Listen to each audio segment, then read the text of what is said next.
Hey, some more packages arrived today. What's in them? Oh, those? Fishing gear. A colleague at work invited me to go fishing, so I bought some new stuff. Fishing gear? I feel uneasy seeing my husband Hugo's excitement. Didn't you buy fishing gear when we first got married and never used it? I was too busy to go, but that old gear is outdated, and if I'm going, I need new stuff. I see. What's up? You got a problem with that? It's not that, but my colleague was kind enough to invite me. I can't just say no. I have work, you know. I can't just dwell on sentiment like you do. I understand what Hugo is saying, but it's hard to believe we're a couple sharing the same sorrow when Hugo seems so happy, like nothing has happened. I'm Cynthia, 33 years old. We've been married for 6 years. Hugo was making these fishing plans just 2 months after our daughter passed away. I still can't get over my grief, but I can't understand how Hugo seems so unaffected. Father-in-law Wilson passed away in our 2nd year of marriage. He adored his granddaughter, loved her more than anything. I wonder if they're together in heaven now. That's the only thought that comforts me. Before he died, "Don't let Hugo and mother-in-law Rachel handle the money," Wilson told me. I realized after getting married that Hugo and Rachel are big spenders. They spend without thinking if they have money. That's why Wilson always managed the finances.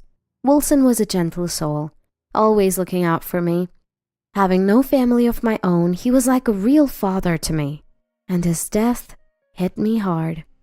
Our daughter Laura was born a year after our marriage. She was such a bright and cheerful girl, always bringing light into our lives. "Mom, everyone's so jealous of my packed lunch. I bet it's the best in preschool." "Then Mom will have to try even harder." "Mom, can I ask for a little favor?" "What is it?" "Can you make more food for my next packed lunch? I want to eat more." "Can you eat that much?" "I won't leave any, I promise." "Okay, I'll do it." The following month, Laura's preschool teacher quietly told me something. There was a child in class who never had a mom and whose dad was too busy with work to make a packed lunch, always bringing just a supermarket sandwich and an apple. Laura had been sharing her packed lunch with this child. "Laura's packed lunch is more than I can eat, so please help me eat it," splitting it in half. Hearing this, I was so proud of Laura. Such a kind and wonderful child. Every expression of Laura's, her angry face, her crying face, and her brightest smiles were all treasures to me. And then one day, that treasure was suddenly gone. The night before, Laura went to bed as usual, just a bit earlier than normal. "I'm sleepy," she said, but I just thought she was tired from preschool. After watching Laura start to breathe softly in her sleep, I left the bed. Usually, Laura and I sleep together. After Laura fell asleep, I cleaned up dinner, took a shower after Rachel did, finished cleaning the shower room, and by the time I returned to the bedroom, it was almost midnight. Hugo was away on a business trip that night. Laura was lying quietly in bed. I thought she was sleeping well, but as I was about to get into bed, I noticed something was wrong. I couldn't hear Laura's breathing. "What?" I reached out to touch Laura's cheek. It was noticeably colder than usual. "Laura? Laura! What's wrong? Laura!" Laura was completely unresponsive. I couldn't understand what was happening, but I knew I had to call an ambulance. I jumped into the ambulance with Laura, but as soon as the paramedics saw her, they had a look on their face. They rushed her to the hospital.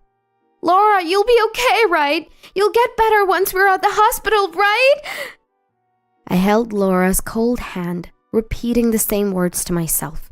But the first thing the doctor said when we arrived was, "I'm terribly sorry, but she's already..." I became frantic. I begged the doctor to examine Laura over and over. It couldn't be true. It just couldn't happen like this. She was fine before bed. The cause was unknown. These sudden events can happen even with small children these days, the doctor said. I had heard such things but never imagined it could happen to my own child. Laura and I had only lived together for 4 short years. I thought we had decades ahead of us. I couldn't believe she was suddenly gone. I panicked and passed out.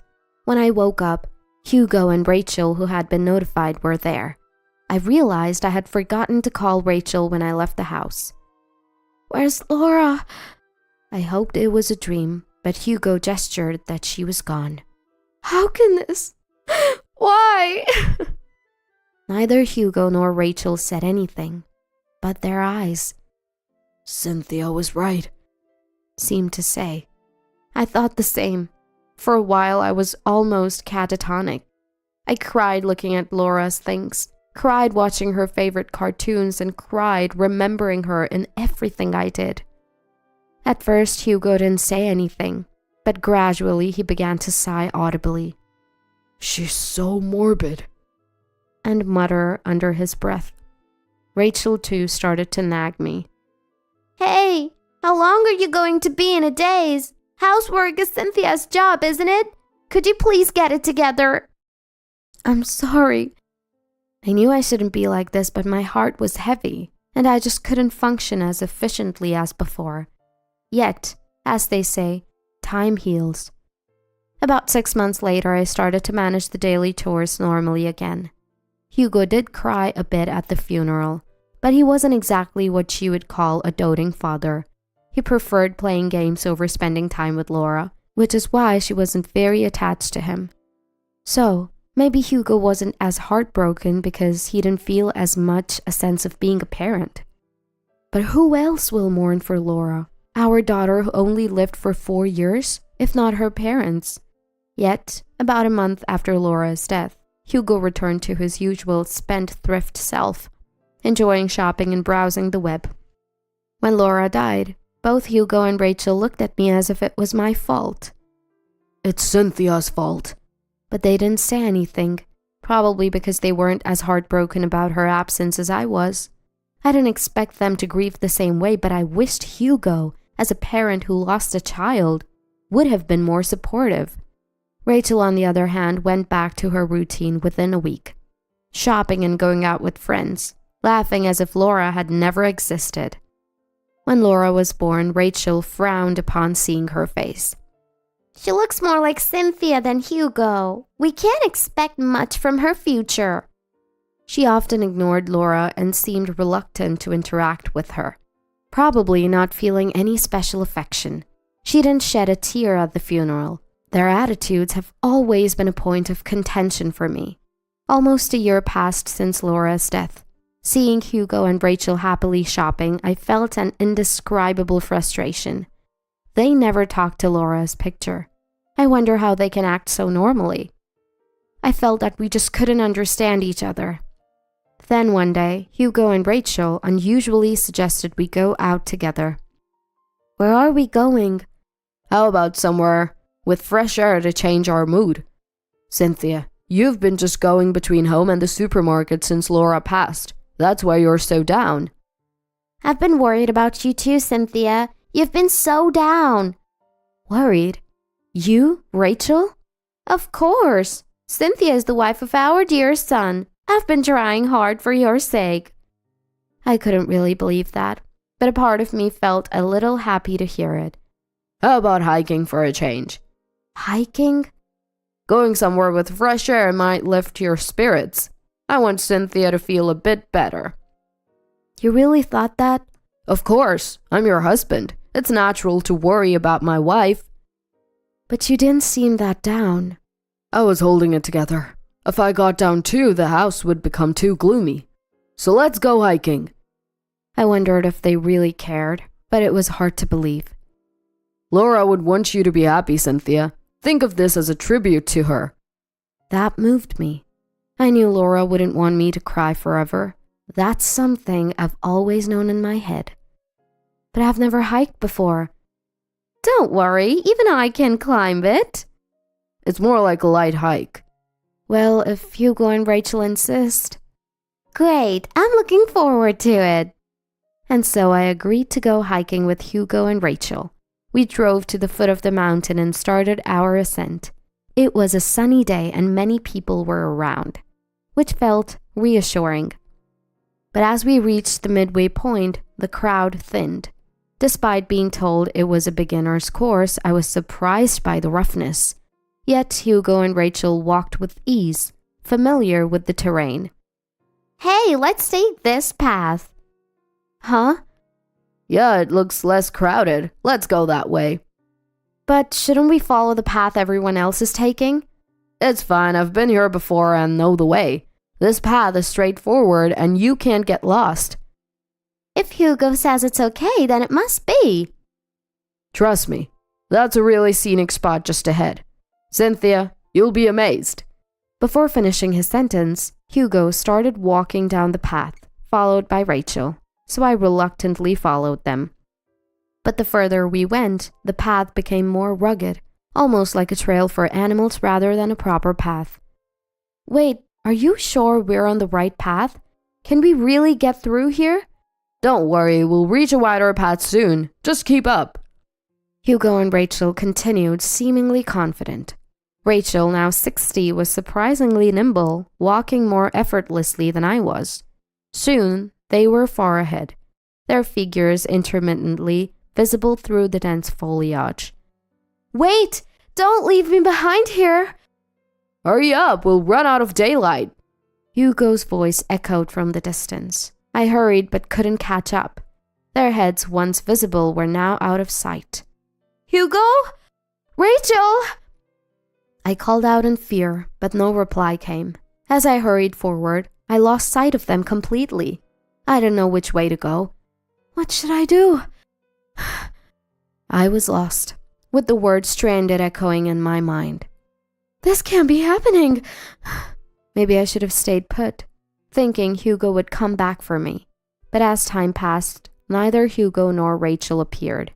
There was no sign of anyone approaching.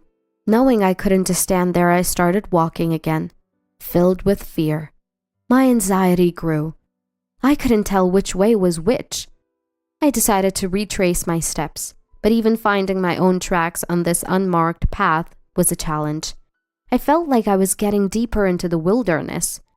Panicking, I stumbled several times, each fall draining more energy.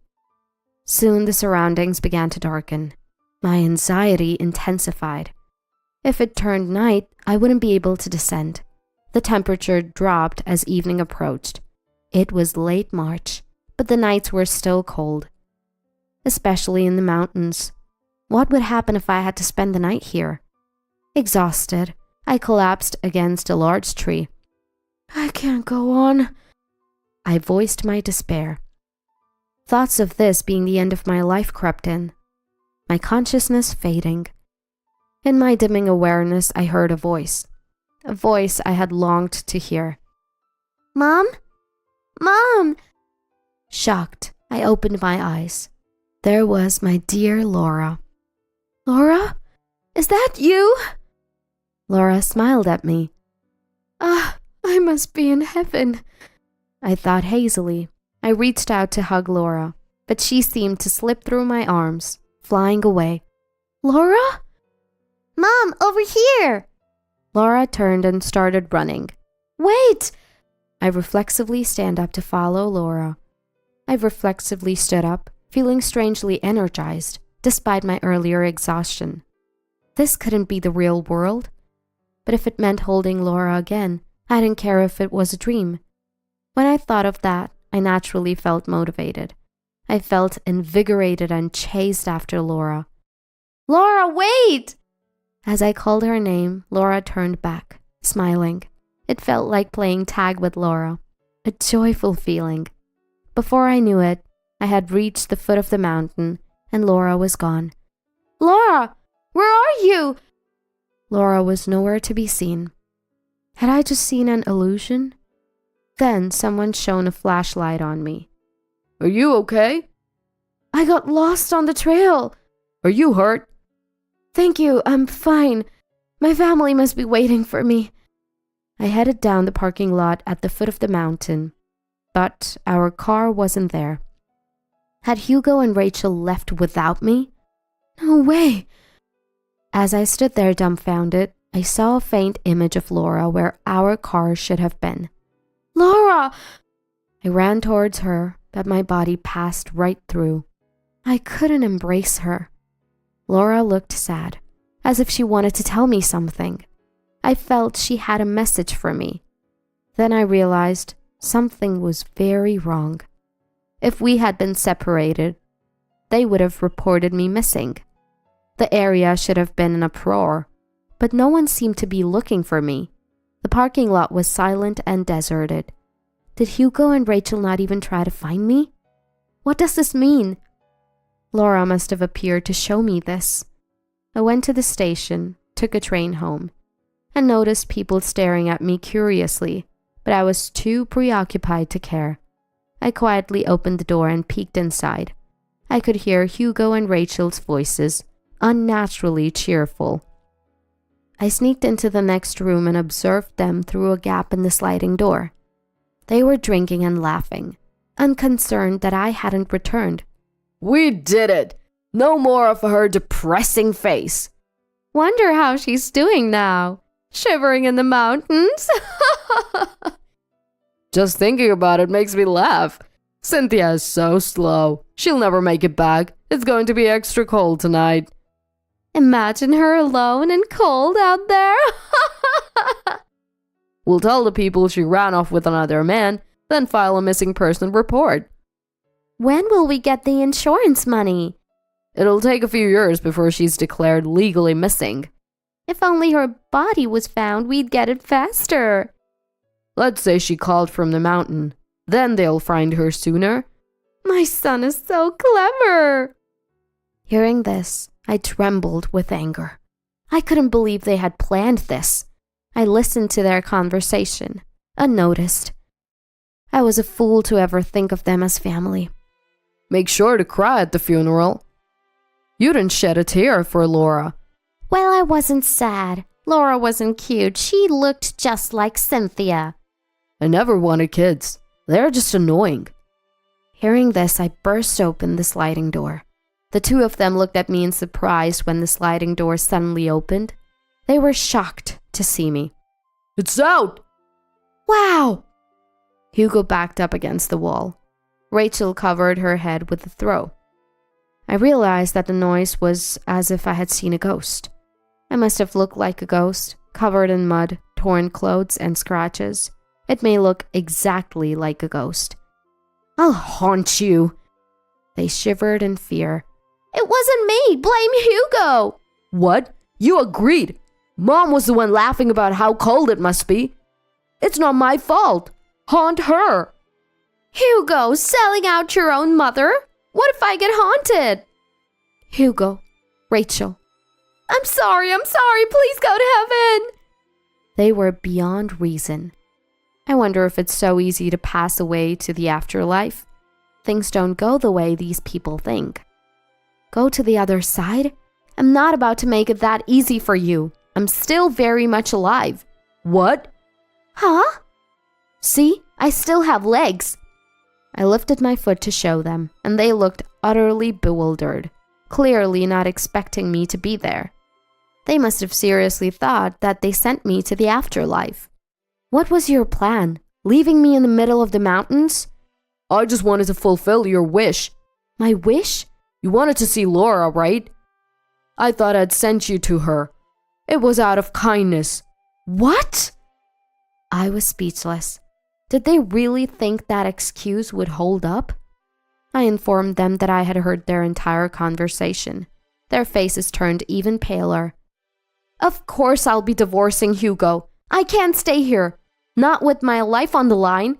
Too bad you won't get the insurance money. I recorded your conversation. I'm taking it to the police. What? I'll consult a lawyer and you'll face the consequences. What consequences? Cynthia's fine, right? We didn't commit any crime. I won't let this go unpunished. Perhaps it was seeing Laura that gave me strength, or knowing their evil intentions. but I felt a newfound power within me. I wasn't going to lose. Rachel, still unable to believe I was alive, peeked out from under her throw at Hugo and me, still trembling. On the contrary, I want to ask myself, do I look that much like a ghost? I didn't bother with their stunned faces and began gathering my belongings to leave the house. I had no destination in mind, but managed to find a no-frills hotel. I was grateful for the savings I had hidden before marriage. Hugo and Rachel didn't know I had savings. They would have demanded it if they did. The next day, I visited the police and a lawyer's office. Abandoning a healthy adult in the mountains might not constitute abandonment, but intentionally leaving someone in a dangerous place was illegal. Some punishment was inevitable. My lawyer said I could claim damages for emotional distress. My recording of their conversation led to their arrest for fraud and assault, resulting in a criminal sentence. The divorce was finalized, and I claimed compensation and damages. I had secretly saved money, just as Wilson advised, slowly transferring small amounts from our living expenses account to another one. Even though the savings were from after marriage, all payments were made to me, leaving Hugo with nothing. I found a place to live and a job. I'll never overcome the grief of losing Laura, but I cherish the happy memories we shared. As long as I have these memories, I won't be lonely. Laura saved my life. She wanted me to live. I'm the only one who can cherish her memories. I'm not alone. Laura's smiling face is always with me. Mom, I love your smile. Laura often said that, so I'll keep smiling. The smile Laura loved, and move forward.